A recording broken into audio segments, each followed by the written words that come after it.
સુરત શહેર અઠવા પોલીસ સ્ટેશનમાં આગામી રમઝાન ઈદ અને રામનવમી તહેવારોના અનુસંધાને મીટિંગનું આયોજન કરી કોમી એકતા અને ભાઈચારા જળવાઈ રહે તે માટે ઇફ્તાર પાર્ટીનું આયોજન કર્યું હતું। આગામી રમઝાન ઈદ અને રામનવમીના તહેવાર કોમી એકતા અને ભાઈચારાના માહોલમાં ઉજવાય તે હેતુથી કાનજીભાઈ શિક્ષણ ભવનમાં ખાતે સેક્ટર 2 અધિક પોલીસ કમિશનર કે.એન. ડામોરના અધ્યક્ષપદે તથા ડીસીપી ઝોન 4 વિજયસિંહ ગુર્જર તથા ACP G division V R. Malhotra તથા અઠવા પોલીસ સ્ટેશનના પોલીસ ઇન્સ્પેક્ટર ડી.જી. રબારી તથા પોલીસ ઇન્સ્પેક્ટર મોરીની ઉપસ્થિતિમાં એક મીટિંગ શનિવારે યોજાઈ હતી, જેમાં પ્રારંભે પોલીસ ઇન્સ્પેક્ટર રબારીએ આવકાર સાથે મીટિંગની અગત્યતા સમજાવતા તહેવાર ઉજવણી સંબંધી સમજ આપવાની સાથે તહેવારોની શુભેચ્છા આપી હતી।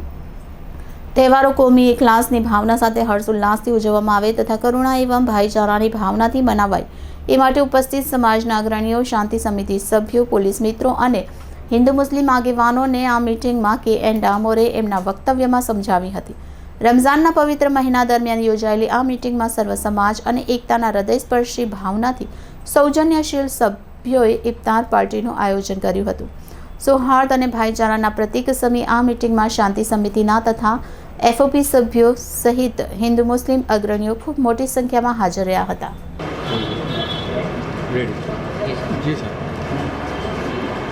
આજે અઠવા પોલીસ સ્ટેશન વિસ્તારમાં શાંતિ સમિતિની મિટિંગ બોલાવવામાં આવી અને 11 અથવા 10 તારીખે જે રમઝાન ઈદનો તહેવાર છે એ અનુસંધાને અને 17મી તારીખે રામનવમી છે, એ માટે હિન્દુ અને મુસ્લિમ જે શાંતિ સમિતિના સભ્યો છે એમની જોડે મિટિંગ કરી અને જે આ પ્રોસેસન છે શાંતિપૂર્ણ રીતે ધાર્મિક લાગણી કોઈની દુભાય નહીં એવી રીતે પૂર્ણ કરવા માટે બધાને માર્ગદર્શન આપ્યું।